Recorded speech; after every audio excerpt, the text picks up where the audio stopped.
dass. Hon hade ont i magen och skulle gå på dass. Det var det coola gänget på skolan som gick. Man hade gömt en filmkamera och på bilderna de fick. Flickan som satt där och sket. Hon trodde slåsa tollarna i hemlighet.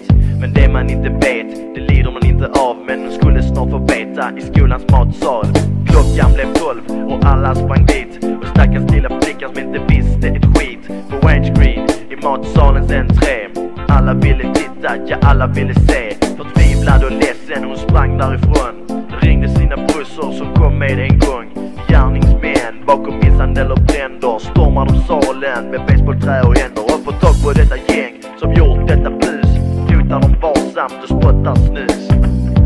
Så sjöng de: hejsan alla CP-barn. Rullstol, rullstol hela dagen. Hejsan alla CP-barn idag.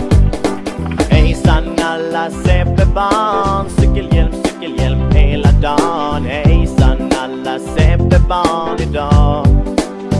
CP-barn, CP-barn.